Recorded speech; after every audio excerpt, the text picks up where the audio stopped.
Okay, Tom, let's go live. Okay, so we're going to start in a couple of minutes. For now, if you would please, just let us know where you're coming from. I've been looking at the chat box here, and yeah, we have people here from all over the world. As I said, if we added it all up, which we have before, we'd probably have people from 20 different countries here. I think that goes to show one thing is that at a core level, we're all really the same. We all want pretty much the same things in life. We want good quality of life, health, wellness, and family, and love and prosperity. But we're all the same. Even if you're from Alabama, Sherry, and I'm kidding, I used to live in Georgia, and Texas, Australia, Frisco, Texas, lived there many years ago. Hershey, Pennsylvania, the sweetest place on earth, no pun. Odessa, Florida, Washington State. Where else you guys from? BC, very pretty place. Washington State is pretty also. Montenegro, nice. Edmonton, Alberta, Sydney. I love Australia. Hey, New Jersey. Hey, India. Hey, New Zealand. Hey, Sardinia, Italy. I'm blown away by technology this day and age. And that, 20 years ago, you wouldn't have been able to do this. Tokyo, Texas, Scotland, Ontario, Los Angeles. Keep on going, guys. Where are all of you from? Brazil, India, Canada again. He said it's amazing. Mansfield, Ohio, the fun center of Ohio. Okay, Maine. I love Maine. Algonquin is beautiful. Sydney, Germany, London, Florida, Sydney, England, Italy, Denver, Salt Lake City, Southwest Australia, Oslo, Caracas. Wow. Look at, Aishel here is one of my coaches. Look at the global gathering. She's over in England.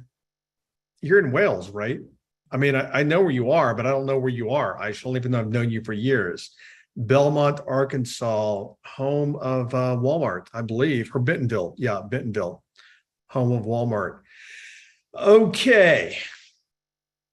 1 o'clock straight up on the hour, my time. I want to visit with you guys for just a couple of minutes, give you guys time to download your workbooks, people to log on, everything else. And I want to start covering some things here really quickly. Number one is I really am impressed and appreciate the group positivity. You guys have been a really good group thus far, and I'm sure you'll continue to be that. If you want to, grab some popcorn and go over to Netflix, watch all the bickering over there on my ads about Jesus and God and the law of attraction and this and that and this and that and which politician and all that kind of stuff. We hide a lot of negativity. We just don't want it on the wall. There's a whole lot of conflict over there. Thank you guys for not bringing that into here. As well, thank you guys also for we've not heard any complaints about poaching or any of that. So good job on that, guys. Seriously, very good job. And honestly, that makes my job and my team's job a lot easier so that we don't have to run around policing a group trying to keep it integral so that everyone gets what they're here to get. Next is tomorrow. We're going to start talking about your ways of being tomorrow. This is be, do, have. Today, we're going to talk about your subconscious mind. We're going to talk about your brain. We're going to talk about habits. We're going to talk more about identity. And then tomorrow, we're going to start talking about ways of being. Then on Friday, we have a Q&A, which I'll explain who that's for. That's not for everyone and what that's about. Then next Monday and Tuesday and Wednesday, most likely Wednesday as well, we will have more for you guys. We're going to have an alumni panel, people that have been with me for some time, sharing stories with you about how their lives have dramatically changed. We're going to have a VIP Q&A for those of you that are VIP here for $9 whole. You got an audio with that, plus a live Q&A with me next week, which we'll do that, I believe, on Monday. So what I want to request is reciprocity, the law of life. If you want more in life, give more in life. It's plain and simple, and most of us do not live by that rule. We want and we want and we want, but we don't want to participate in this cycle of life. We don't want to give to get. And you have to give because everything's a cycle. You have to give to get more. I didn't make that up. It's a law. You can find it in all the ancient works. I live by a concept called Ayni, A-Y-N-I. Ayni is ancient Incan for reciprocity of life. The Amish used to call it barn building, not bridge, barn building, where if you needed a barn, today we build your barn. Tomorrow I need a barn. Tomorrow everyone builds my barn. Everyone helps everyone. That's the philosophy that I live by. So what I want to share with you, if you found value here so far, please share the Be to Have series with friends, people you know, coworkers that can benefit. Because pretty much every single person, as you will see today, can benefit from what you guys are learning. And honestly, I want everyone to have a better quality of life. I really do. And the reason we don't have a better quality of life is not because of the freaking economy or Biden or this person or that prime minister or this economy or what Putin's doing. No. Here in the US and industrialized world, the reason we don't have a better quality of life is go look in the mirror. Your life reflects you. The economy doesn't reflect you. Biden doesn't reflect you. Your mother-in-law doesn't reflect you. You reflect you, which we covered yesterday. Michael Waddell got a kick out of that one. So if you want a better life, go look in the mirror, guys. I can't tell you any more simply, go look in the mirror. But mainly it's looking inside of you and changing and transforming what is inside of you. So please share the Be to Have series with people that you know would get benefit from what we're doing. For those of you that are VIP, and I believe there's about 700 of you, and you get the Reinvent Yourself audio, plus you get the live Q&A with me. It's going to be only me and you guys in that live Q&A. I'll be there as long as you need, within reason, and I will answer any and every single question you have about the Be to Have series or how to apply anything. Next, the law of attraction. Most of you responded to an ad, and it was about law of attraction. The reason I've not covered that yet, I want to cover that very quickly. Number one, you can go to my podcast, Transform Your Life from the Inside Out, on iTunes and Spotify. Just look for my name, Jim Fortin, Fortin. Episode number 9 is about how we use the law of attraction to repel what we want in life. And you want to start using the law of attraction to create. So again, episode number 9, my podcast. If you would please share the podcast. We just passed 3 million downloads in 3 years. I'm going to tell you right now, a podcast doesn't have 3 million downloads if there's not something valuable there. There's no ads in the podcast. I've had many people, I had one guy say, I'll give you 50 grand a year if you'll let me advertise on your podcast. No, there are no ads on my podcast, with the exception of promoting the Be to Have series. That is it. So if you would as well, please help me out. I've helped a lot of you guys out by you guys being here and training you guys. Please help me out by sharing the podcast and leaving, hopefully, a 5-star review. If you're going to leave a 1-star review, and we're at 4.9 stars, and I think we have 1,300 reviews. If you're going to leave a 1-star review, then just skip the podcast, okay? No need to go there. A couple of more things, and we will get started today. Some people have asked about my journey. I'm not going to make this a long story. I'm just going to give you a condensed version. I grew up in a small Texas town on the Texas border.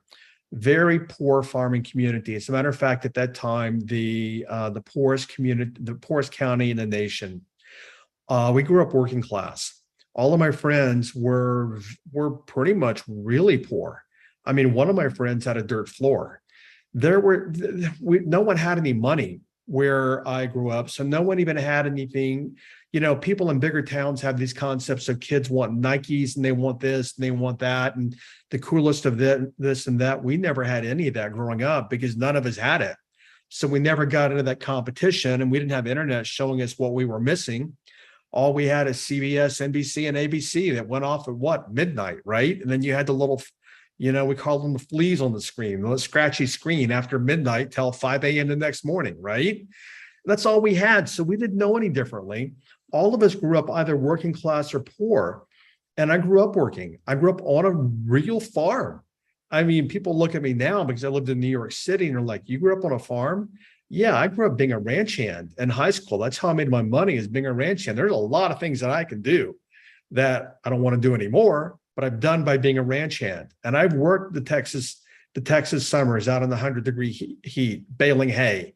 Jamie Mark and I one time baled 49,000 bales of hay, both of us, one summer alone, my summer before college. I got paid a nickel a bale. I've worked. I've been there. And when I went to college, I'm like, I ain't doing that anymore. There's no way. I'm going to start working with my mind. And I started in 92. I went to college. I floundered for a couple of years. I didn't know what I wanted to do. In college, after college, I floundered for a bit. I waited tables for a bit, and I discovered what's called NLP, Neuro-Linguistic Programming. The lady who taught me, that's been a friend of mine for 20 years, is also the person who trained Tony Robbins many years ago, many years ago, back in the 80s. She was his NLP trainer, and she learned from the co-developers Bandler and Grinder. I've been in this field, personal development, since 1992. In 98, I got interested in hypnosis. I'd already had a lot of training in hypnosis. I worked at the Hypnosis Institute in New York City for 3 years. By the way, we will talk about hypnosis today. I don't care what you think about it. It's been medically endorsed, scientifically endorsed. You can freaking change your life using the power of hypnosis. We'll talk about that in our time today. And when I went back to Texas in 2002 from New York City, I worked at Positive Changes Hypnosis. I floundered in this field for a bit, looking for what I wanted to do. I've been a hired gun speaker, speaking for the Learning Annex out of New York City, different organizations. And I started doing what I'm doing now in 2009, and then really in 2014. A good friend of mine, very well known for many years online, his name is Rich Schefren. He used to be the biggest name in internet marketing back in the 2000s, the most well-known person in internet marketing. He said to me, Jim, have you considered you need to stop teaching business and you need to teach transformation? And because I've worked with a shaman, my brother-in-law is a shaman. I've worked with him since the 1990s. And I said, no, Rich, I like what I do. And when I started doing what I'm doing now, everything literally exploded overnight. That's the power also of living your Dharma. Why did you come to the planet? You didn't come here to make a paycheck. You didn't come here to get a fancy watch. You didn't come here to get a big home. You came here to evolve and to grow and to contribute. That's why you came. The more you evolve, the more you grow, the more you contribute, the more that you attract right back into your own life. Think about that, guys. That's also on the podcast. Okay, a couple of more questions, and we're going to dig into content today. When did I change, and how long did it take me to change? I don't know what that question means. It's a very change what? Change my shirt? But I think you're talking about the content, right? Okay. A major change for me was, I don't know, 2008, 7. And I said, all this working hard, this is a bunch of shit. This is way too much work. People do this and it's a bunch of crap. And my brother-in-law, everyone, you might want to write this down, where I started learning about the law of attraction, one book. It's called The Kybalion, Kybalion. It is an ancient text believed to have been written by Hermes Trismegistus. The manuscript is believed to be over 10,000 years old, and it is the 7 cosmic laws. The first cosmic law is that the universe is mental. Everything is consciousness. Physics is now proving that. So anyway, my brother-in-law told me about that book in the 90s, and he told me about it in a covert way. I got it, didn't understand a lot of it back then. And when I got tired of working so hard, what I did is I said, all this attraction stuff, law of attraction, this energy stuff, maybe I should just listen. Maybe I should just do it. Maybe I should just dive in. And when I did, and I embraced it and I lived it, that's when things started changing for me. And that was back in the 2007s. I mean, that's when I really embraced it, not just was aware of it and knew it, but embraced it and started living it. How long did it take me to change? Some things were overnight. Some things took me longer. Honestly, I can be a hardhead. It sometimes can take me a while to learn things.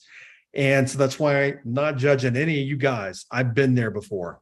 And it took me a little while to really, I'm like, you know what? This works. I need to really pay attention to this. This point of my life, for the last 7 years or so, I tithe, meaning I give away religiously, not kind of, not sort of, not maybe, religiously, as not to religion, but as a word, meaning devotedly. I give away 10% of every single penny that comes into my life. Why? For me, it came from spirit. Everything's consciousness. Everything is energy. So why would I not return to the source that brings it to me? And that's when things really changed dramatically. That's when my life went to the 6 figures to the multiple 7 figures per year. What prompted change? One thing and one thing only, pretty simple. The same thing that prompts change for every single one of you. What prompted change is pain. People don't change till they're in pain. People don't, we, you, me, all those, if you're comfortable, the hardest people when I coach one-to-one are the people making $700,000, $800,000, $900,000 a year. They're the hardest people to coach. Why? Because they're not going to miss a mortgage payment. They're not going to miss a dance lesson. They're not going to miss a BMW payment. So they're not motivated. They're not hungry. The easiest person to coach when I coach one-to-one, which I don't do anymore, was a single mother that was motivated, or a young man, maybe in his late 20s or early 30s, and they had a baby on the way. The wife wasn't working, and he needed to make stuff happen. Why? Because they listened and they took action, but they were in pain. That's what created the change. If you're living your life in comfort right now, that's great. But when we live in comfort, we tend not to look for things that we want to change or improve or transform in our life. A couple of more things, and we're going to move on here today. Is about yesterday, I made a mistake. I want to clean that up. Is when we were talking about parts, I've never delivered that part of the training before. I just added it this round. And when I said, that negative part of yourself, call it whatever you want. Now, I've never delivered that. And this is not canned. I have no notes, okay? We're going to get started here in about 2 minutes. When I said, I don't know, call it whatever you want. Call it butthead. I should have thought through that. I don't want you calling parts of yours, even negative parts of yourself, negative words, okay? Somebody had mentioned they were going to call that part of themselves. I think they called it doorbell or something like that. Pick some name that it's kind of like, oh, there that part goes again. Their doorbell goes again. Their goofy goes again, whatever. It's more of an awareness than it is beating up on that part. You just want to recognize that part. So I apologize for making that mistake yesterday. I knew better, but again, I had not thought through it because I've not delivered that part. Okay, tomorrow is about being. So yesterday, we talked about identity. We talked about, obviously, I just mentioned habits, which we're going to cover today. We talked about be to have yesterday. We talked about parts yesterday. And I'm a little surprised. Many people used to comment heavily on content versus context. We really didn't hear any comments about people having an aha with context. Every one of you are taking what you're hearing right now, and yesterday, and putting it in a box. And your box is your old box because your brain is trying to make your current and new reality fit to your old reality so you do not change, because there's a part of your brain that does not like change, which we're going to cover today. I didn't say all of your brain. I said a part of your brain. So if you guys are ready, make sure you have your water, your Wheaties, your wine, wherever you are in the world, and let's get going. Okay. Let me get a setup here. Tom, can you see my screen? Yes, we're good, Jim. Good. Okay, let's go. So part two, again, same thing as yesterday. Nikki, are there any announcements that I didn't make? Nikki runs my team for me. Is there anything you want to add to what I just said? No, you did a fantastic job. Well done. Well, thank you. Okay, let's go, guys. So today is about yesterday, and tomorrow is going to be about today and yesterday. Notice here, transforming your life from the inside out. It's not about bringing new things into your life. It's about using these new things to change who you are on the inside. So I'm trying to back up here. A little domestic engineering. That is in the wrong place. Anyway, we missed that when we were editing. So you've recognized that, I'm just laughing here. We made a mistake. By the way, guys, those of you that try to be perfect in life, do not try to be perfect. One, you'll never be perfect because there is no such thing.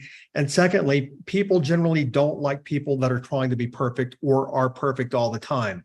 If you make mistakes and you're air quote normal, you're a lot more likable. This was not designed this way, but it happened this way. We have the wrong title at the top. We'll get there in just a moment. So you already know from yesterday that the reason you don't have what you want is because it's not in your subconscious identity. I used to always say, something popped in my head one day, and I used to always say, if I don't have it on my inside, I'm not going to have it on my outside. Consider that. If I don't have it on my inside, I'm not going to have it on my outside. One of my mentors created a multi-billion-dollar real estate company. And she said to me, it's classic motivation. She goes, Jim, I tell my agents, but they don't realize they're never going to be wealthy and a successful agent until they are first that in their mind. That's what a lot of people say, the motivators. But what does that mean? What that really means is until you're being it at your subconscious identity level, you must be at the core the identity of the outcome that you want to create in life. So today we're going to start, I'm going to start you guys on changing your subconscious identity. We're going to take two approaches. One approach is we're going to go the brain route, the neurological route, and behavioral route. The other is we're going to talk about the mind and subconscious programming. For most people, the subconscious programming will work, but I want to cover both routes because one of these, whether it be brain-based and habits or whether it be subconscious reprogramming, one of these will work for you. And then when you do this and you learn this and you execute it as I show you, you're going to start managing your hide instead of your hide sabotaging and managing you. So first off, also, which part of you guys learned about Jekyll and Hyde, acknowledge that Jekyll part of you inside of you that has you back today, that has you here, that has you learning, that has you taking notes. And what I want you to notice, the reason I mention this is notice you have that part inside of you that can create, that can do things, that does make choices that can work for you or get you what you want in life. That is the part you want to start working from, not hide. And we're going to cover hide more extensively today. Domestic engineering, real quick, we covered it yesterday. Turn off your phone, turn off your distractions, be live if you can. Do not coach others in the group. No negativity. Good job on that yesterday. No religion, no Jesus, no Buddha, no politics, no dogma, none of that. Do the work and no poaching. Okay, you guys know that, as I just covered, everything that you have on the outside is a reflection so far of your context, your identity, and your parts. So today we're going to talk about shifting your identity first through habits. As I mentioned, we're going to approach this in two ways, and you'll understand why as we're doing it. One way is a brain-based neurological way, and the second way is a mental mind way. Okay, let me slow down here. Let's get into some meat and potatoes. This is an image from the Max Planck Institute in Leipzig, Germany. This was done in 2007. This institute is one of the foremost research institutes in the world. They have 43 Nobel Prize winning scientists contributing research and doing research here, or whatever they do, but on however they want to say it. This was a groundbreaking study, research that was done in 2007. And what they did is they put people into an fMRI machine, a functional magnetic resonance imaging machine, and they watched blood flow in the brain. What they did is they asked people to make one of two decisions. Pick either A or B would be the choices you had when you're making a decision. And what they watched is the blood flow as people were making their decision. Notice what I said. They're watching the blood flow in the brain as people, were in the process of making their decision.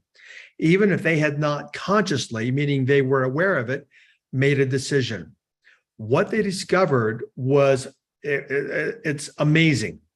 What they discovered, every one of you, is that your brain makes your decisions for you, even while you think you are in the process of making a decision.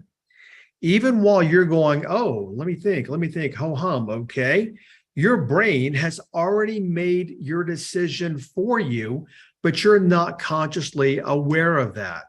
That's why many processes in the brain occur automatically and without any involvement of our consciousness, which means you don't have to think about how to make your brain run. Your brain runs neurologically. Your brain runs energetically. Your decisions, whether or not you're here, let me slow down even more. For all of you that are here, if you go over and you look at the Facebook ads, I mean, holy mackerel, the amount of hateful people over there and the nasty remarks and all these kind of things. And here's the thing, that's who they are inside. That's who they are inside themselves. So when they saw the ad, their automatic, just the response immediately was to attack me or to attack something about what I had posted. Now, all of you here, you're the opposite. Your first response might have been, okay, what is this? But notice your first response was not to attack me. Why? Because that's what's in you. That's how your brain already functions, like an operational system. Everyone, please get that. This is why you do not have what you want in life. Why? Because you've created habits in the brain, the operational system, that keep you away from what you want. Some of them are mental, some of them are behavioral, some of them are thinking about fear, and you're in the habit of being in fear, which we'll cover tomorrow. And you're in the habit of it. That's why you automatically, like that, you say no to things that could significantly improve your life because you're in the habit of saying no. I read some of the comments a lot. I've been in the Be Do Have group a lot, reading comments. I mean, how many of you grew up with, when you're a child, hey, mom, dad, can I have? No. Can I do? No. Can I be? No. Can I go? No. Can I do this? No, no, no, no, no. Research shows that you've been told no something like 18,000 times by the time you're 18. You habitually learn no. That's why many of you don't reach for what you want in life, because you've already learned the answer is no. But it's not about you, as you'll discover in a bit. It's about the brain habit. For the purpose of what we're talking about right now, everything is about brain habit. And if you want more in life and you want to be more in life and have more and do more, then you have to change the habits. This is Dr. Alex Peugeot, University of Rochester. Most of the decisions you make aren't based on conscious reasoning. Think about that. For those of you that are real estate agents, you know how many times you have a client and they'll tell you, oh, I want ABC in a house on this block, blah, blah, blah. You show them ABC on the, everything they want, and they don't want it. But they see something else, which is not what they told you, and they want it. Why? Because the decisions are being made subconsciously. I'm going to show you guys in just a moment. Every one of you, you live on autopilot thanks to your brain. And obviously you want a brain. I mean, your brain's has purpose and has function. Every one of you live on autopilot. And that's why you keep repeating your life over and over and over. And year 1 and 2 and 3 and 4, not because you want something differently or don't want something differently. It's because your brain runs the show. Even if you don't think your brain runs the show, your brain runs the show for you, and you don't even know it.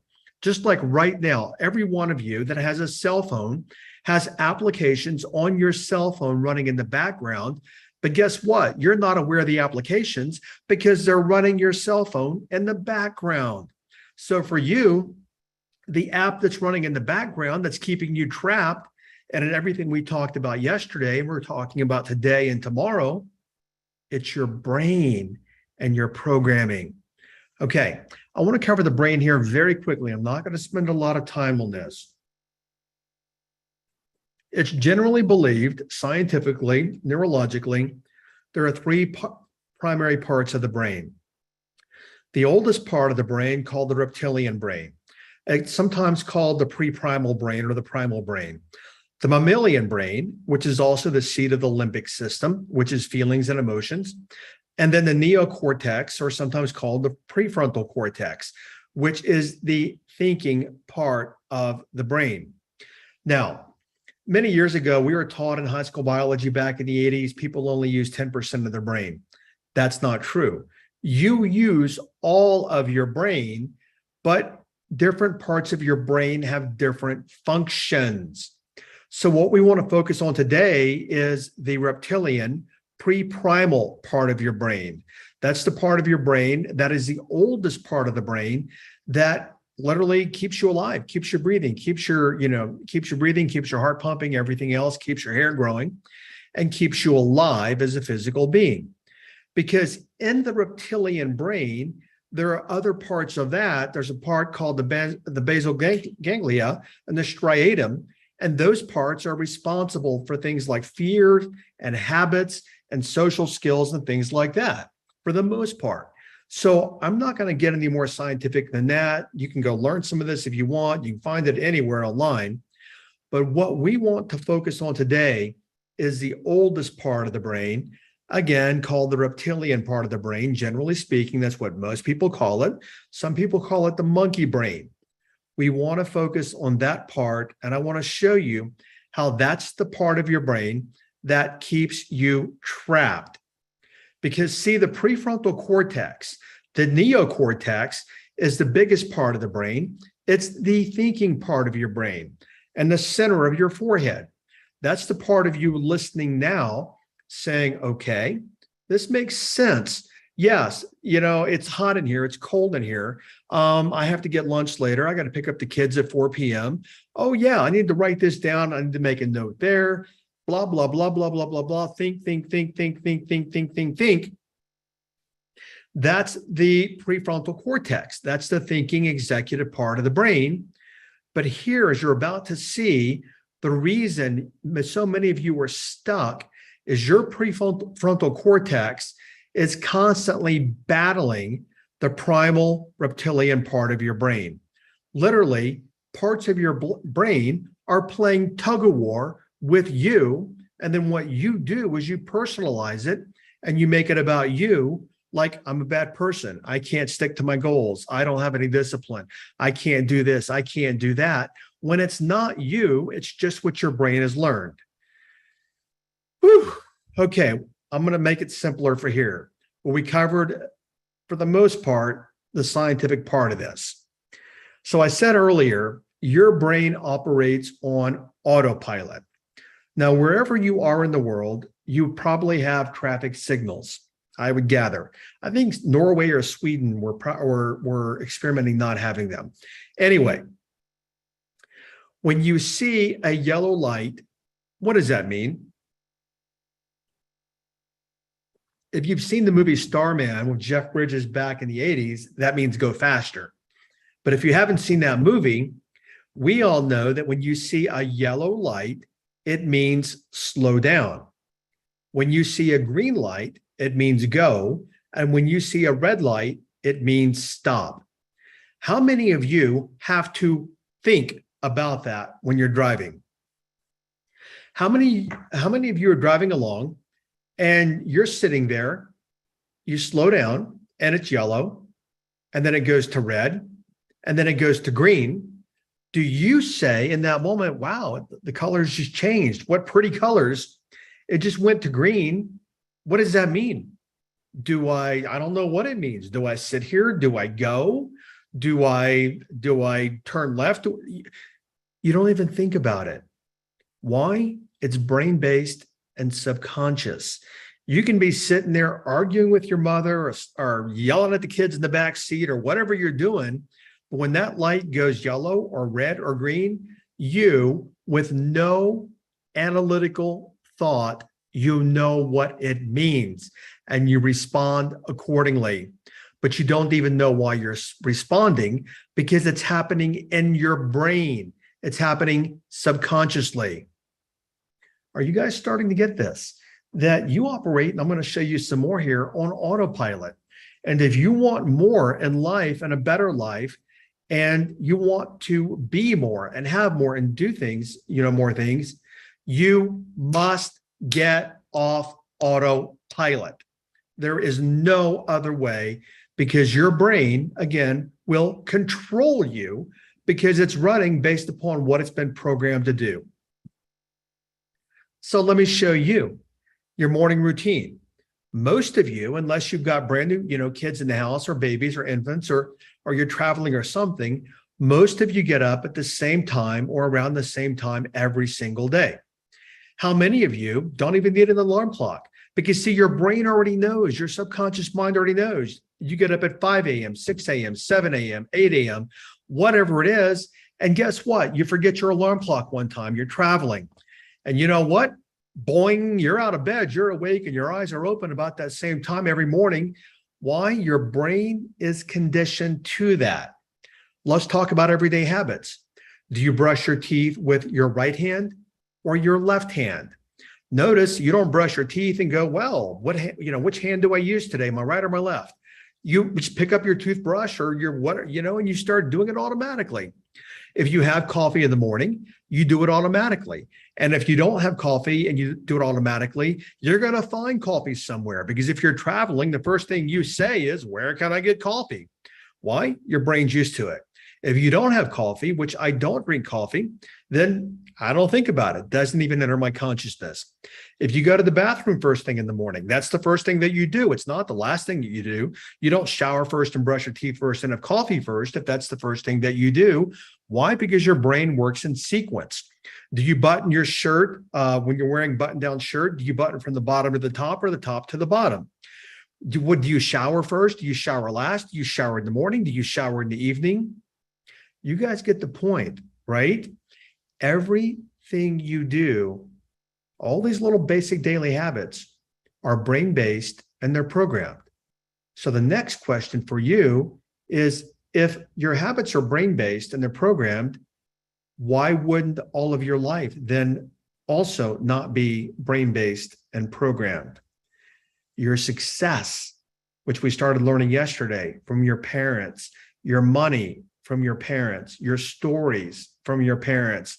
You started learning this many, many years ago, and all you're doing, your brain is perpetuating the habits from year to year to year. That's why many of you, as I was, you were broke year in, year out, no matter how much you think you want to change. See, because being broke is a matter of identity, and that's subconscious, brain-based. Thinking you no longer want to be broke or have more money is prefrontal cortex. That's the thinking executive part of the brain. So the thinking part of your brain says, hell, I want more money. I want a better life. I want to, be the kind of person who can do X, Y, Z. That's the thinking part of your brain. But the primal part of your brain, the reptilian part of your brain, is saying, nope, we don't do that. You're broke. You're broke in your habits. That's what we keep doing. And by the way, I'll show you this in a minute. Your habits always will override what you think you want. That's why you keep falling back into your old habits again. Okay, so everyday habits. What are you wearing right now? So let's say, for example, you never wear pink. Are you wearing pink right now?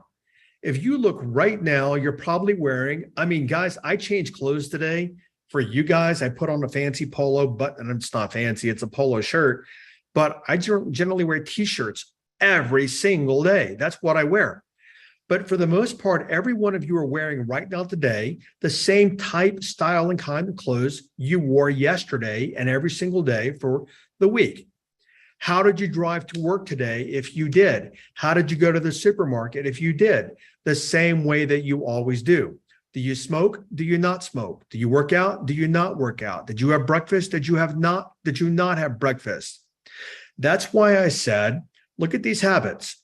If you do them, it's easy to do them. If you don't do them, then it's hard to do them. Why? Because you don't do them. That's why if you don't have the habit of thinking and being like a wealthy person, it's hard to do because you are not in the habit of it and you stay trapped, not in the habit of it, which means you will never have it. But I'm going to show you how to break out of that. Okay, your habits, there's that indoctrination word again. Your habits were indoctrinated. You learned them from Mrs. or Miss or Mr. So-and-so in first grade and preschool and kindergarten and second grade and third grade and fourth, all the way through till about the age of anywhere from 8 to 9 or so. I'm not going to go into it here, but the brain actually matures in a different way around the age of 9 years old. And so we learn our habits. And the Buddha said, first we create our habits, and then our habits create us. And I'm sure you can find that same kind of phrase in any of the ancient religions, any of the ancient mysticism. You'll find the same thing.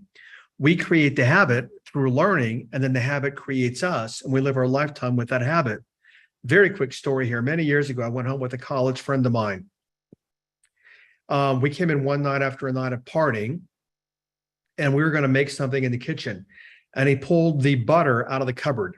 And I'm like, why do you keep your butter there? And he goes, that's where we've always kept it. Don't you keep your butter there? I'm like, no, at home, we keep our butter in the refrigerator. So I couldn't even understand. I mean, I could, but it didn't. I mean, who puts their butter in the cupboard? But to him, who puts their butter in the refrigerator? We both learned that as kids, and I've known him. He's been a good friend for 35 years. You go to his house today, where's the butter? It's in the cupboard. Why? Because that's what he learned as a kid. So everyone, please pay attention here. Repetition of learning. That's why I repeat myself a lot. Repetition is the mother of all learning. The way you retrain your brain, and I'll give you some examples here, is doing things over and over and over again. This is how you guys learned your habits. When you learned to tie your shoes, what you did is you learned by doing it once, doing it twice, doing it 3 times. Now you tie your shoes and you don't even think about it. A very simple behavior. But what happens is when you do a behavior, neurons fire in your brain. And the phrase is this: neurons that fire together wire together, which means the more that you do something, the more synaptic firing response you create in the brain, the stronger that behavior comes for you, because the more that you're doing it. So you guys look at how long you have fought XYZ, how long you have been with money, how long you have been without money. Every bit of that is synaptic response in the brain. Why? Because you're living it, which I will show you guys second part of today. You're living it over and over and over in your mind. What you live over in your mind, literally, the brain has to process. When the brain processes that, it creates a synaptic firing. The more it processes that, the stronger the synaptic firing, the stronger the bridges come, the stronger the bond is between the neurons, the more that becomes your pathway. The more that you think about, I'm broke, I'm broke, I'm broke, I'm broke. The economy's hard. There is no money. There is no money. Things are tough. Things are whatever it is for you. The more you think that, the more you create that in your brain. The more you create it in your brain, the more the brain actually executes on the behavior subconsciously and brain-based without you even knowing it. It happens automatically, like we just talked about, and you go right back into your old behaviors again, not even knowing, not even wanting to go back into your old behaviors, but you go do it anyway. How many of you have said, I'm not going to do that anymore? And before you know it, you're doing it again. The reason why, it's not you, so to speak, it's your brain. And when you do what I show you in a bit, you're going to start rewiring your brain.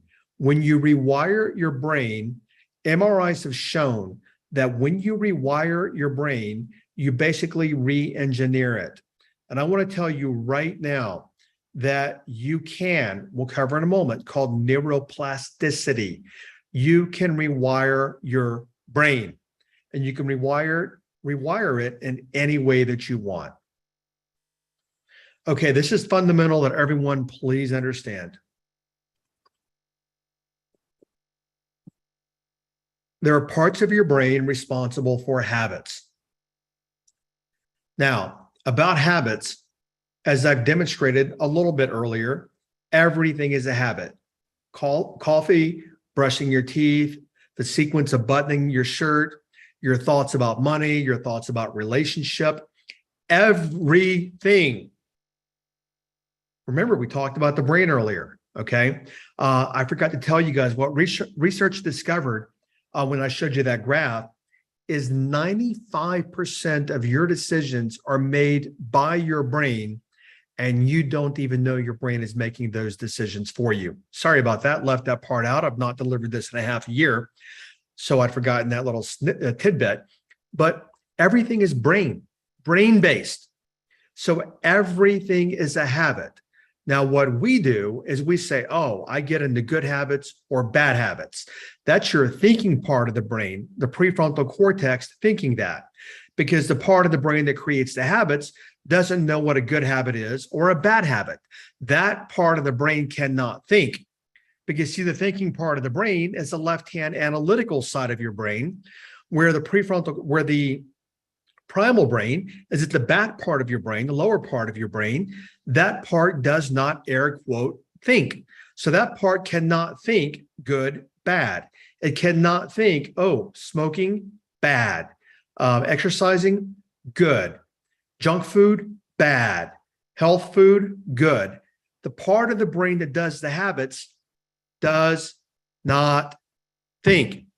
It just executes the habits like a computer. Therefore, habits are just habits. They're not good.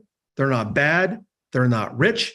They're not poor. Those are outcomes. Habits are habits. And you can have and do and be anything you want in life when you become the habit of doing it. Okay, next, willpower. There's this, a lot of people talk about, well, I wish I had more willpower. And, oh, I could stop smoking if I had more willpower, and I could lose weight, and I could do this, and I could do that. I could exercise if I had more willpower. Wrong. Willpower is a left brain function. Now, what I mean by that, number one, the willpower, the hoping, the wishing, and the wanting, and the praying does not work. Because if the willpower worked, then you would already be free of the bad habits that you're trying to use your willpower to get away from. Using your willpower keeps your focus on the original thought and habit, which gives it more power. Because what you focus on in your thought literally translates into brain action, which actually reinforces that entire habit. This is why you guys will say, you know what, I'm on a diet and I'm going to eat healthy and I'm going to be really, really healthy and I'm going to eat only good food. And then you go somewhere, you go out to dinner and you're like, oh, that dessert looks really, really, really good. But I'm not going to have it. I'm going to use my willpower. I'm not going to do it. I'm strong. I can use my willpower. Damn, that looks good. And I'm hearing them say how good it is. And I'm seeing them lick their lips. And you're thinking, not going to do it, not going to do it, going to stick to my diet. What happens? Give me a taste. Just give me one taste. Or let me have one cookie. And before you know it, you've had 4. Let me have one cigarette. Before you know it, you're back to a pack a day again. So we have to recognize, again, everything is in the brain. And willpower is you trying to think your way, trying to force the brain to do something. And it just doesn't work that way neurologically. Your brain wasn't designed that way. But most of you guys have never learned this. And this is why you keep repeating when you don't want to. Anyway, I just gave you that example. Is how many times have you tried to change a behavior and failed? For example, you could say, I'm going to save this part. I'm going to get there in a moment. Okay, so you failed because you're approaching it from the wrong way. You're approaching it from the way your brain does not work. And proof of that, if it did work, then more people who did it would get results. Very few percentage of people, or very small percentage of people gets the result, the result they want. Therefore, it does not work in the way that mom and dad and civilization and culture and your teachers have taught you. People say this nonsense all the time. It takes 7 days to change a habit. It could. The brain's a one trial learner. But for the most part, according to research, it takes 67 days to make something completely a brain-based subconscious habit. We're taught wrong as kids. Fundamental principle. This is a big one, especially for all of you that have been beating up on yourself. Your habits are not about you. Many of you personalize your habits and you make it about your character. I'm so weak. I don't have any willpower. I can't do X, Y, Z. I'm a horrible person. I'm lazy. I'm this. I'm that. See, that's your brain doing the habit, and then you personalize it and you make it about you. Again, habits are just about habits. Rote behavior, rote thought. That is it. It's you, which I'll show you in a moment, who personalizes the habit and makes it about you and makes yourself generally a failure when it's not you. And when you think you're a failure, your brain doesn't give a shit. Your brain's just doing what it does. It's you, the analytical part of your brain, thinking you're a failure, but the brain, the reptilian part of the brain doesn't know that. It's just doing a habit. You are not your habits. We have what's called a habit voice. And that habit voice is that part of you. Let me go back here. I'm just going to read this. So most people feel powerless to stop a habit or the habit voice because they don't know it's simply a habit voice. It's not them. In just a moment, I'm going to show all of you guys how to stop your habit voice, meaning that voice that literally is screaming in your ear, telling you to have the cake, to have the Coke, to have this, to have that, whatever it is that you don't want. I'm going to show you how to stop that voice just like that in just a moment. And I know that because I use this very same thing I'm sharing with you to stop a bad habit that I had of drinking Diet Coke every day that I was positively in my mind hooked on. Even though my analytical mind knows that stuff is crap, I couldn't stop drinking Diet Coke. I crave Diet Coke every day, 1 p.m. I'll share that with you in just a moment. But when you stop listening to your habit voice, and I'll give you the exact steps in just a moment, when you stop listening to your habit voice, what will happen? Metaphorically, habit voice will go, oh, the hell with it. I've been screaming at them for 3 minutes. They're not, I'm just going to go home, metaphorically speaking. So what most of you do is you cave in to your habit voice. Have the cupcake. Have the cupcake. Wow, that looks really good, which I'll show you in a moment. Okay, guys? Actually, I'll show you now. Here we go. So your habit voice, I've got a picture of no disrespect meant to anyone, but this guy looks like the con man and the used car persona, okay, the stereotype. And a lot of people think that con men will say anything to close the deal. Your habit voice is like a con man, con woman, con person. Your habit voice will do anything to close the deal. And it's going to lie to you. It's going to scream. It's going to push. It's going to trick. It's going to manipulate. It's going to rationalize to get you to do your old habit. Why? Because your brain, the primal part of your brain, wants you to do the habit. Why? Because that habit is programmed with synaptic response in your neurology. That's programmed. Your brain wants you to do it. So your brain's going to do anything to get you to do it, even if it has to lie to you. So your brain will have you getting into analytical self-talk like, go ahead. You can start tomorrow. How many of you have been there? Oh, go ahead, do X, Y, Z. Start tomorrow. Well, tomorrow never comes. Or just one more time. Just one more cookie. Just one more dip of ice cream, right? Or come on, you can do just one more time. Start tomorrow, as I said. Or how about this? Go ahead and have the cookie and the cake. You're going to give in anyway. Another one is you can't stop no matter how hard you try. And then what you do is you try to use your willpower, and then that fails on you. Boom, you collapse right back into the old behavior. And then again, you say, see, I told you I couldn't do it. That's you personalizing the habit. And when you personalize the habit you don't want, it makes it even worse for you. Let me back up here for a moment. I don't know if I put it in the slides here or not. There is a part of your brain that the brain does the habits it's programmed to do. When your alarm clock goes off, you're not yelling at your alarm clock that you hate your alarm clock because it goes off. Your alarm clock just does what it's programmed to do, what it's set to do. It goes off at 6 or 7 or 8 a.m. or whatever it is. And it's not the fault of the alarm clock. That's just what it does because that's how you programmed it. Same thing with your brain. But here, the brain has a lot of mechanisms built into it. So the brain knows, for example, you want cupcakes. You're in the habit of having cupcakes. Your brain knows that. So your brain, the primal part of your brain works from, okay, she likes cupcakes. She has one every day at 11 a.m. or 1 p.m.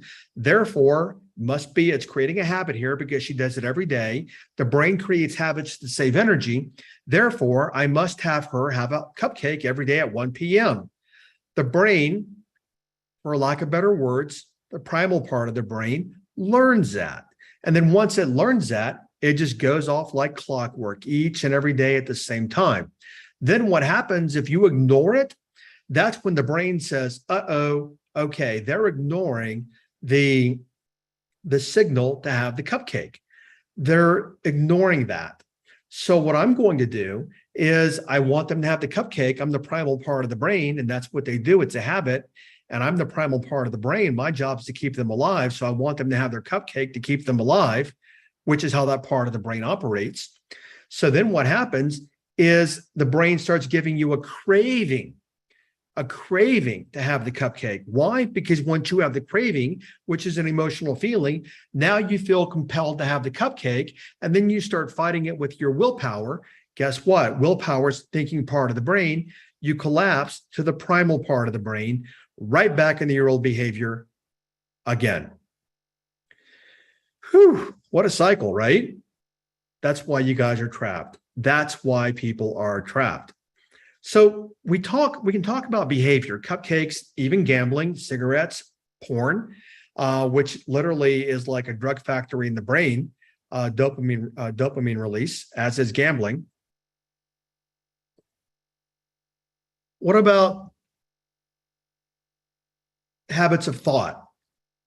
Your habits about commitment and self-integrity, interpretation and choice and prioritization and clarity and vision and discipline and tenacity. What about all of this? These are all habits for you as well. They're simply mental habits. And you've learned these habits literally through just doing the same thing and thinking the same thing over and over and over again, which is creating neural pathways in your brain, which perpetuate the habit. So if you're thinking negative things about yourself and you constantly do it, it's nothing more than a habit. It's not because you think you're a bad person. It's because you've habituated that thought process into your brain. Okay, how to eliminate your bad habits. So let me walk you through this. By the way, guys, I'm looking at my watch. We're probably going to go another 30 to 45 minutes today. If you have to drop off, I understand that. Normally, I wanted to make this a little quicker, but I also want you guys to thoroughly understand this. Why? Because it's your freaking life. And I want you to understand clearly how you've been sabotaging yourself. Whether you work with me in the future or you don't, I want you to understand that it's your brain that literally, and your subconscious mind, which we're going into next today, sabotages you. Here's what happened. So whatever's going on, the brain gives you an alarm, so to speak. The alarm sends you into the habit, okay? And the alarm can also be fear, which I'm not going to go there right now. But the alarm goes off basically like your alarm clock by your bed. Okay, time to get up, time to do X, Y, Z. Then what happens if you don't get up or you don't eat the cupcake or you don't smoke the cigarette? You have the urge, which is brain-based, which is a compulsion. I want the cigarette. I want the cigarette. As far as getting out of bed, many times we want to stay into bed, which means at some level, that's really what you do want at a deeper level. Then you want to look at the habits that have created that, which makes you late for work every day. Whole different topic. Let me keep going here. Okay. So the alarm goes off, number one. Secondly, eat the cupcake, eat the cupcake, eat the cupcake. The alarm's going off. If you don't eat the cupcake, guess what? Now the compulsion comes in. Have the cupcake, have the urge, have the urge. Then your con man piles on, your habit voice. Go ahead. It's going to taste really good. Start your diet tomorrow. Look at other people eating this. If you don't eat this, people are going to say X, Y, Z things about you. Eat the cupcake. At this point, most people collapse into the habit at this point. Most people collapse into the habit at this point. How many of you can see yourself in that strategy that I just shared with you? Why? You can, many of you, it's brain-based. Here is a dialogue that will reroute the habit. Now, as I said, I used to drink many years ago, 1 Diet Coke per day. Now, I used to rationalize it. And I used to say, you know what? I don't drink coffee. And about 1 p.m., I'm starting to get tired after lunch. I need caffeine. This is the nonsense going on in my head. Okay, guys? I mean, this is Jim telling you this many years ago. I drink Diet Coke 1 a day, every day for, I don't know, decades. It's pretty bad in my interpretation. Diet Coke's not, any soda's not good for you, in my opinion. Anyway, so what would happen is I would have the craving every day about 1 o'clock to have a Diet Coke. Now, my brilliant mind, I didn't keep them in the house because then I'd drink it. So my brilliant, even though it's really stupid behavior or a habit, I'd make myself get in the car and go to the 7-Eleven to buy a Coke so that I could have my fix of a Coke because I had the compulsion. The alarm went off, have a Diet Coke. No, I'm not going to. I'm not going to. I'm going to stop. And then what would happen? Compulsion, compulsion. Oh, you're more sleepy. You're more tired. Have the Coke. Have the Diet Coke. Okay, I'll get in the car, go get a Diet Coke, drink the Diet Coke. Guess what?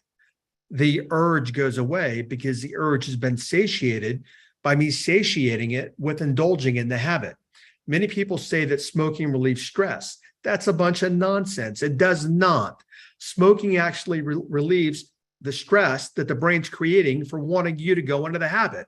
When the person smokes the cigarette, that's the alleviation of the stress, but people attribute it to the cigarette. It's all an illusion in the mind. Okay, here's what you do, guys. Practice this before tomorrow. Let's say there's something that you normally do every day that you do not want to do. Keep it really simple, okay? Having a Diet Coke, having the cupcake, having whatever it is that you just don't want to do it today. You don't want to do it later today. This is what happens. When that alarm goes off, you can write this down. This is what I want you to say to yourself. Wait, this is just a habit. It's my brain. It's not me.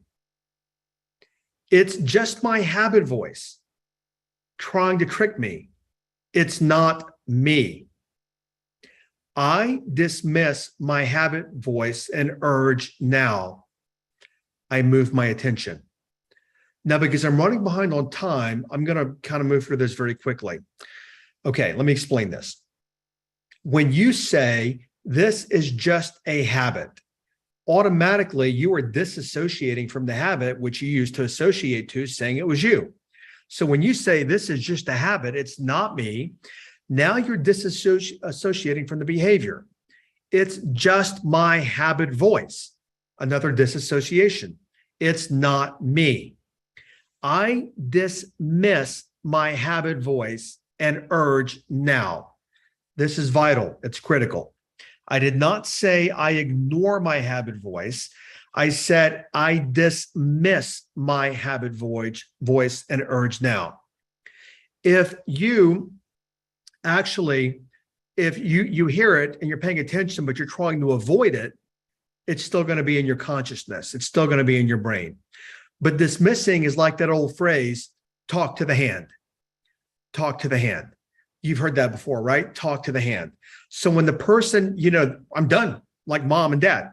That's the end of it. It's the end of it because I say it's the end of it. No more. Any more talk of this, and you're not going to the dance Friday night or whatever.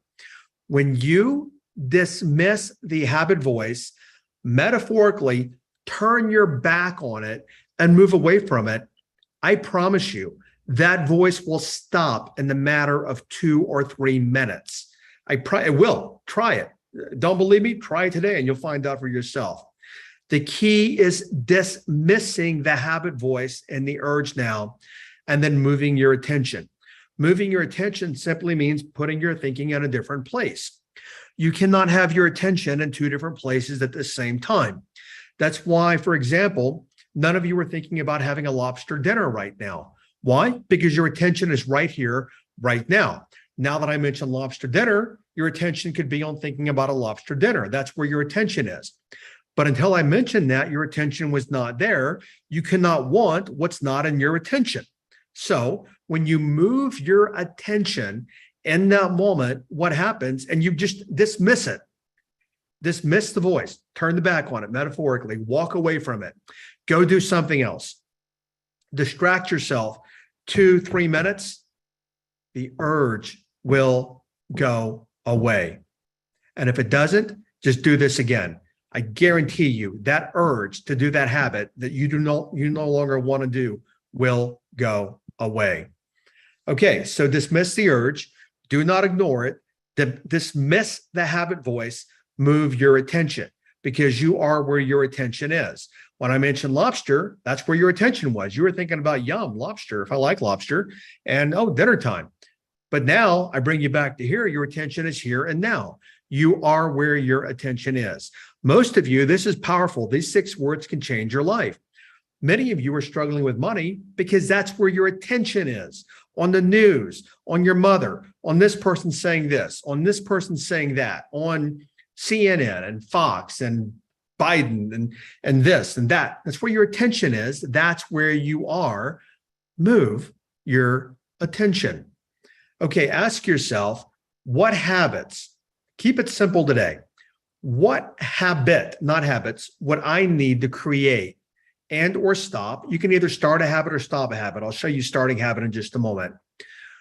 What habit would I need to create the life that I want? Let's go there. Let's make it a big habit, so to speak, but a simple one.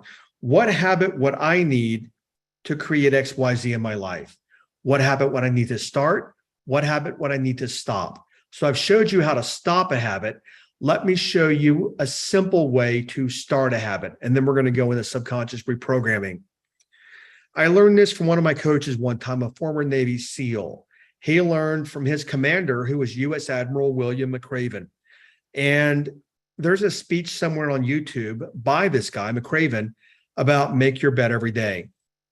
Guys, you want to start a new habit? Start something simple. Make your bed every single day. I cannot not make my bed. Seriously, the only time I didn't make my bed is when I had COVID and I was in it or my partner was in it. I cannot not make my bed. It's just a habit. I just do it with, it happens every single day like clockwork. I make my bed. So starting today, and you guys, we're going to be doing more training next week. So the group's open for another week, the Facebook group. Let us know how you're doing in there.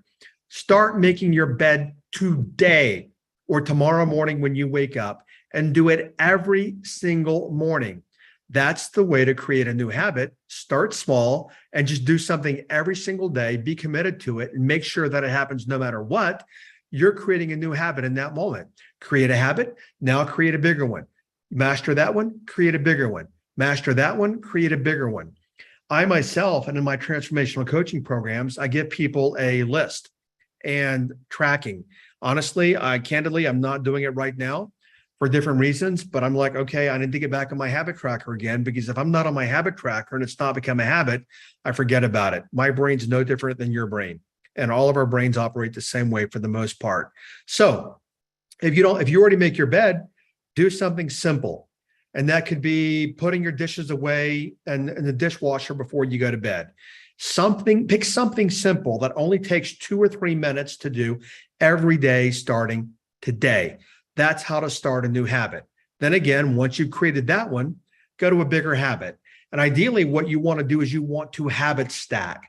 You create enough good habits that, guess what? They're outweighing, when I say good and bad, they're outweighing the habits that hold you back, and they're moving you forward. This is brain-based. It's not rah-rah motivational. Okay, let's shift gears.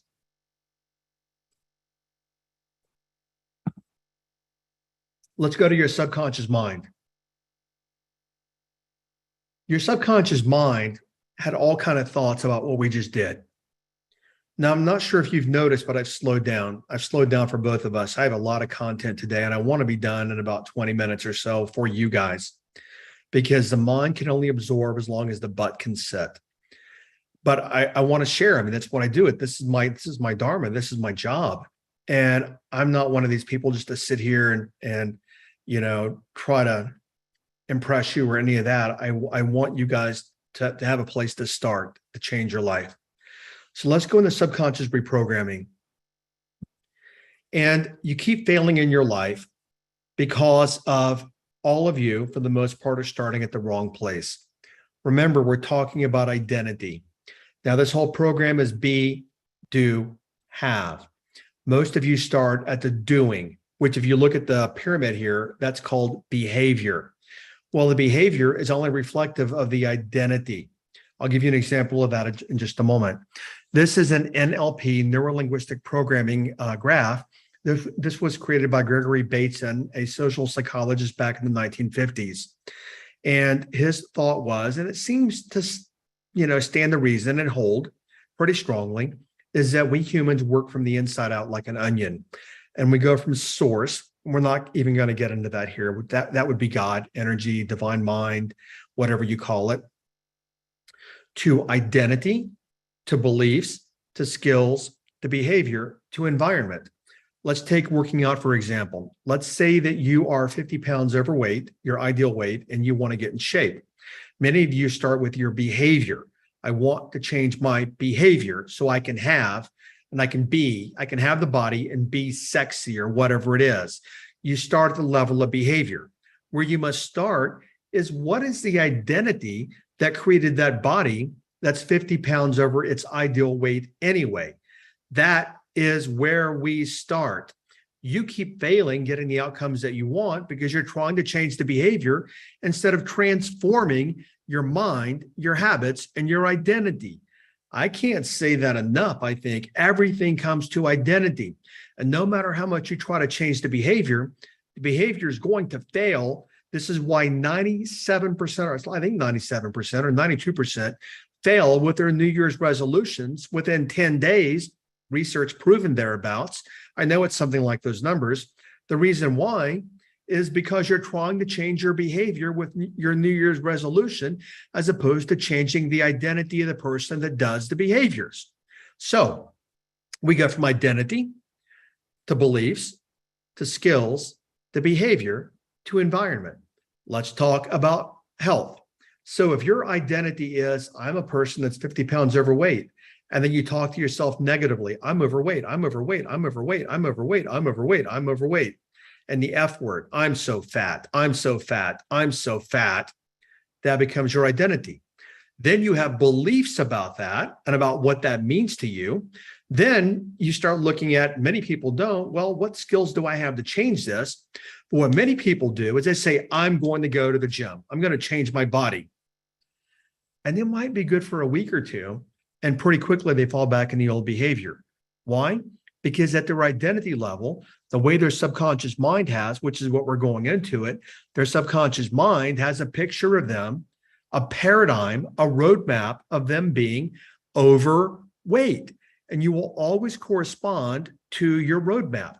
That's why, for example, Mike Tyson won $330 million in his career as a boxer, and he's broke today because he grew up a poor kid in the Bronx, and he never shook that identity, despite the fact that his behavior brought hundreds of millions of dollars. What did he do? He lost it all. Every single one of you will always live consistently and a consistent life with your identity. Change your identity, which we're doing in this part, or I'm going to show you what to do, and your life will change. So you already know that your self-image controls, which is your identity, controls your entire life. The only way out of your old context, which we started talking about yesterday, the only way out of the old identity is to program a new identity. You program a new identity that creates a new context. When you create a new context, you then influence your habits, everything about yourself. We must literally reprogram your brain using your mind. We must reprogram the physical brain using the non-physical mind. You're going to use your mind to change your brain. One way to change things is what we just did. Change your habits. You don't get what you want, you get your habits in life. The other approach is this approach here that I use and I teach. Use your mind. Okay, computer. I'm on an Apple MacBook Pro. This is hardware right in front of me. This hardware can only do what the software does, right? All of your computers, whatever you're using, Dell or HP or Mac or whatever it is, the hardware can only do what the software does. The same thing with you. Your hardware is your brain. Your software is your subconscious reprogramming. This is why I asked you about stories you heard as a kid. By the way, it might not be verbal stories, but what it may be is you observing your environment growing up. Whatever you observed as a child before the age of 8 or 9 or so is what you learned about how the world works. Even if you didn't hear it, you observed it. That's how you understand the world works for you, is through your observations. That became your software.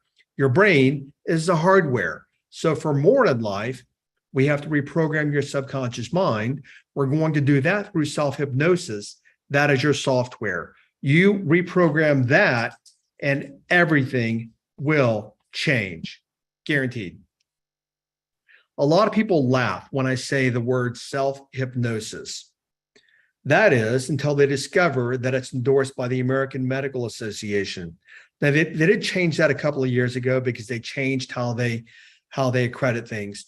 But even today, it's recognized and endorsed by the American Psychological Association, the American Psychiatric Association, the American Dental Association, the British Medical Association, the National Institute of Health, research at Harvard, Stanford, Columbia, the Mayo Clinic, and more, all say that the power of the mind, hypnosis, is legitimate to change both your thinking and your behaviors. Call it whatever you want. You can call it simply power of the mind. It doesn't matter what you call it, but this is real. This is your superpower.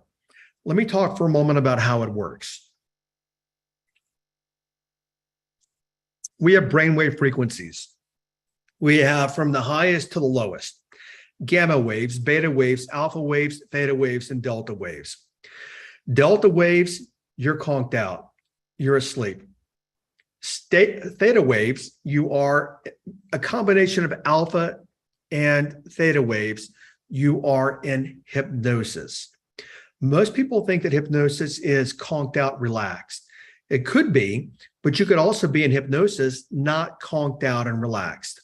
And then beta wave is where you are right now. Beta wave is high brain function. Okay, it means you're alert, you're aware. And then gamma waves is while you're concentrating and you're focusing and you're learning, and you have your intention or your attention intently on something. That's like hyper-focused beta waves. When you go into, okay, beta and gamma are all left brain. Alpha and theta predominantly affect right brain. Okay, so it's said by all sources for the most part that the seat of your subconscious mind you have to access through the right brain. Now, the left brain, again, is all analytical thought. So what we have to do, metaphorically speaking, is we have to relax the left brain thinking to access the right brain entrance to the subconscious mind. Then when you do that, things that are said or things the subconscious mind hears imprint easier. Let me give you the most ridiculous but real example. How many years ago, or think back many years ago when we had clock radios, and if you're not old enough, just follow along. How many of you have woke up early in the morning and there's some music playing? Maybe years ago, you had your clock radio and you wake up and maybe ABBA, Dancing Queen is playing, or Barry Manilow, or I don't know, something's playing, right? And you wake up and that song is playing. And then if you noticed around noon, you're like, why? Why can't I get this song out of my head? Why does Barry Manilow and his polyester suit keep showing up? I keep hearing Barry Manilow music. Why? Because see, when you woke up, you came from delta into theta and alpha. And what you pick up there, what you hear, what you're exposed to is more likely to stick subconsciously. That's why when you wake up and you're in those brainwave states, you hear the radio, whatever it is, and you're still humming that song 3, 4, or 5 hours later. This is how to create dramatic change in your life, is to program yourself when you are in alpha and theta waves. This day and age, you can get online. I'm not going to teach you how to do all this because I'm going to tell you where to go online. Okay. This day and age, if you want to work with your brain waves, just go to YouTube and type in binaural, binaural, binaural beats, and you will find a bazillion different audios. Some are crap, some are really good. You can download applications on your phone. As a matter of fact, here's one application that I use. I have not been sleeping lately, and it's called Delta Pillow Music. I don't know if you can see my screen at all, but it's all delta frequency to take you down into sleep. I checked my sleep stats last night. I was asleep at 8 minutes last night when I used the delta frequency. You can use these brainwave frequencies because your physical brain entrains with sound, which means it gets in sync. So you can create any brave wave, I can't talk today, brain wave frequency you want. Let technology help you. And you can go to YouTube, you can get a phone app, all of this. But the word you want to search is binaural beats. And I'm going to explain about hypnosis in just a moment. Okay. So why does hypnosis work when you're imagining things, okay? How many of you, Nikki, can you guys see me? Yep, we can. Okay. How many of you guys, oh, let me just show you something here. Okay. So Nikki, can you guys see my lemon? Yep.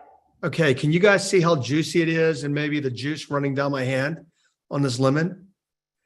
And as you guys are seeing this lemon, how many of you can actually smell this lemon and maybe you can start to taste it in your mouth right now as I'm sitting here holding this lemon, as you're, maybe smelling it, maybe you can taste your mouth pucker up a little bit and maybe a little tartness in your mouth and a little twinge in your mouth. But let me ask you this, if you can't feel that yet, how many of you can feel this? You ready?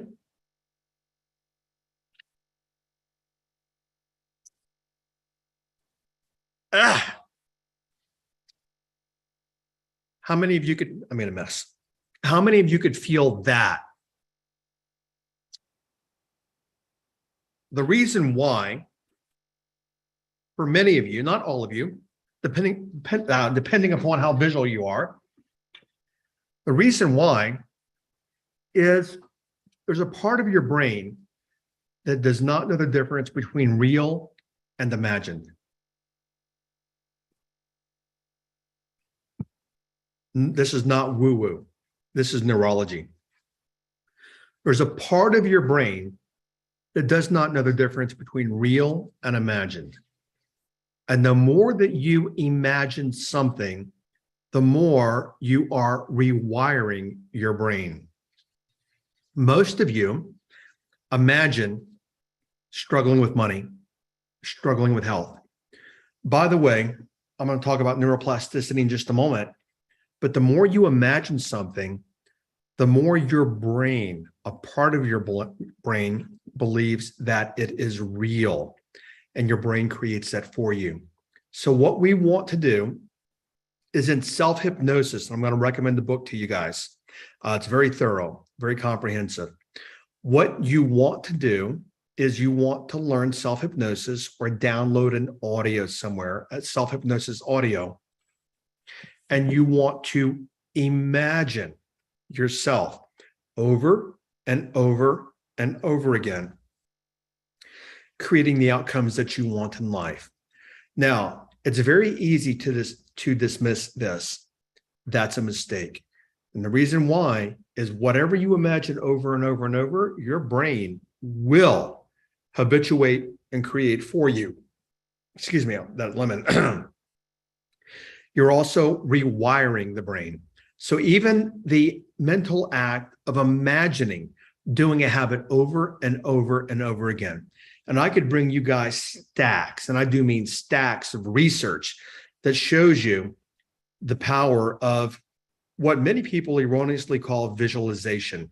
You've heard of athletes using this, the power of visualization. Not all of you are predominantly visual. So what I tell people is this. You guys might want to write this down. This is not really in the PDF. Hear, see, and imagine, like a movie, what you want to create in self-hypnosis. Hear, see, and imagine what you want to create. Hear, see, and imagine what you want to create. What a lot of you do is you hear, see, and imagine what you do not want to create. And when you do that, your brain keeps recreating it over and over and over again. And so does your subconscious mind. Why? Because that's what you're programming. See, all of you, I've used the word twice now in slides, have been indoctrinated. This is how to indoctrinate yourself subconsciously and your brain. But hear, see, and imagine what it is that you want your life to be. The money coming into your life, the health coming into your life, the relationships coming into your life, whatever it is, hear, see, and imagine it. And when you do, you're programming your brain. Because see, your brain can change. No matter your indoctrination, no matter your identity, you have none of that. You can change the identity by imagining a new identity, which is imagining a new you, seeing yourself, feeling yourself, hearing yourself in your mind, doing things in a different way. You do this anywhere from 2 weeks to a month, you will notice changes.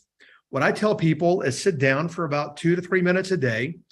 This is really simple. It's so simple that most people won't do it because it's a habit also. In the morning, when you wake up, before you do anything, hear, see, and imagine your life exactly as you want it to be. Around noon, hear, see, and imagine your life exactly as you want it to be. At bedtime, before you go to sleep, hear, see, and imagine your life the way you want it to be.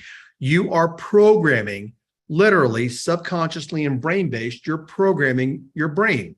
You're changing your brain. And actually, fMRI machines have shown this. You're changing your brain circuitry.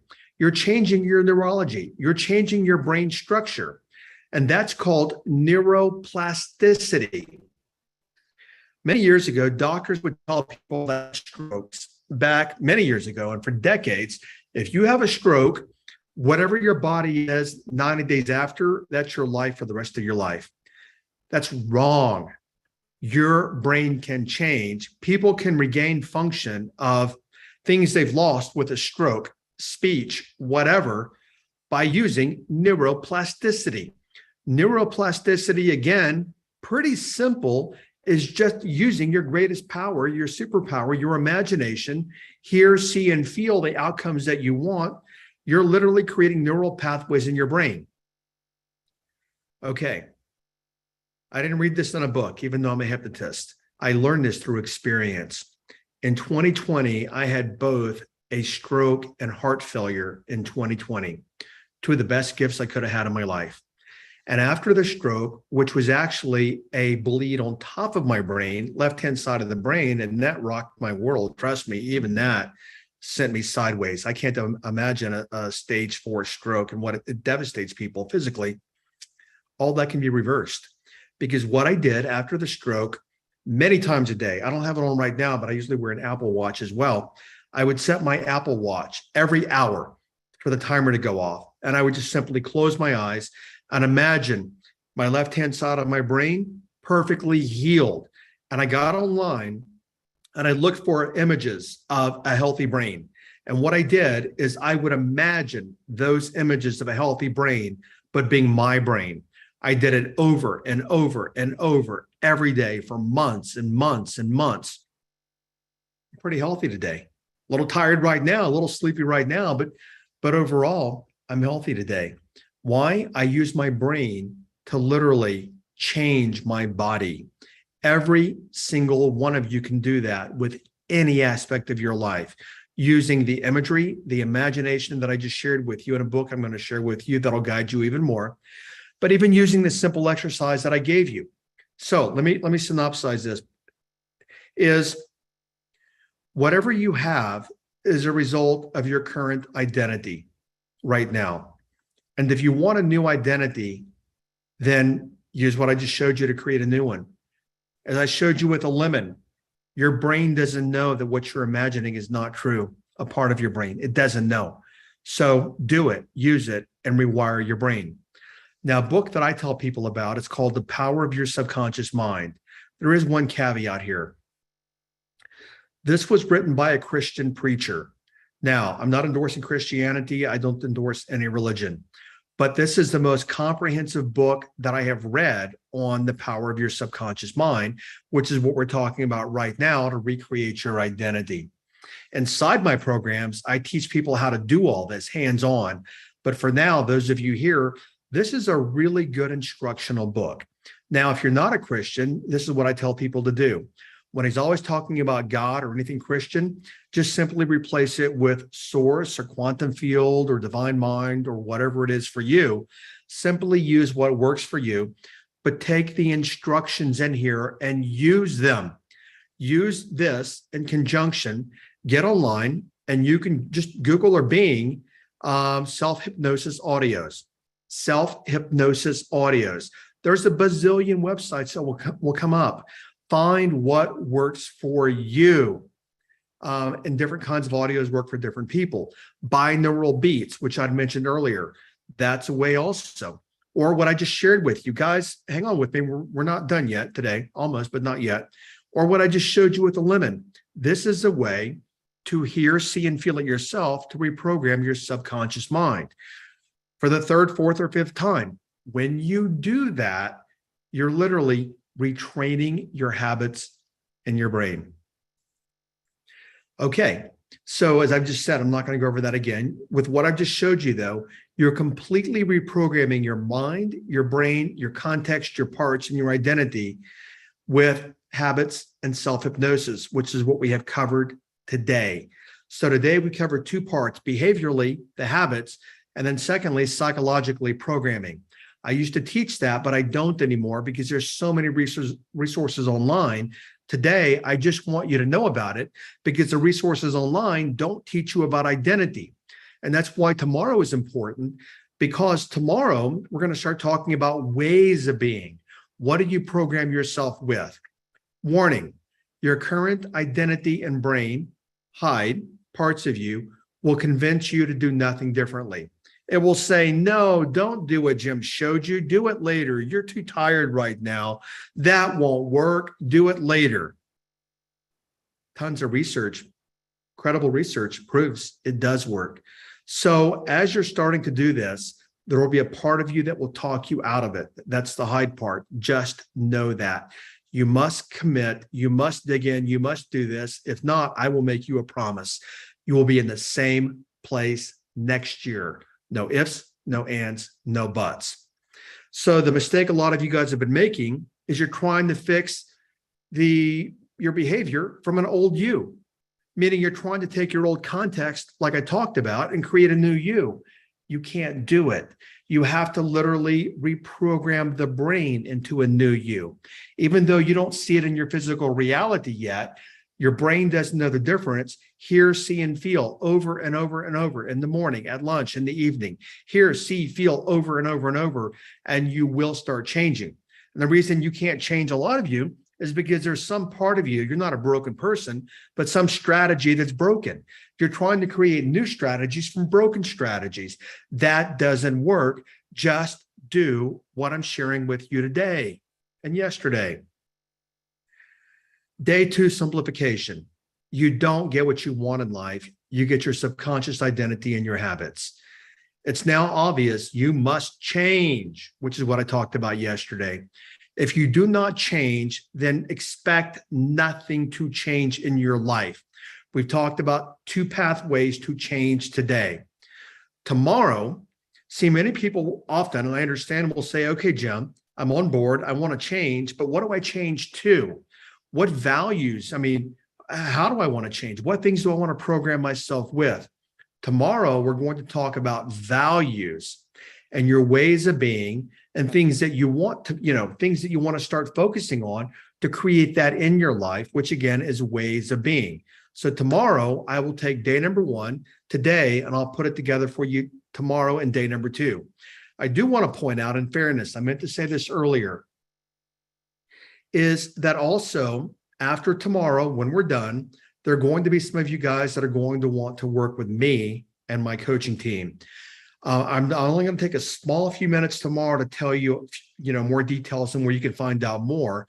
But I will be sharing with you guys the opportunity to register for the Transformational Coaching Program. Enough about that right now, but I just want you guys to know that. I know some of you really are ready to transform your life at a core and very deep level. And I want to be there as a coach for you for the next 13 weeks. I'll tell you about that tomorrow. Okay, for now, hit the Facebook group again. Go in there. You guys are doing a great job of sharing. Literally wonderful job. Go in there, share. I'll be in there commenting as well. And I will see you guys tomorrow at 1 p.m. PDT. Everyone stay well. Talk to you later.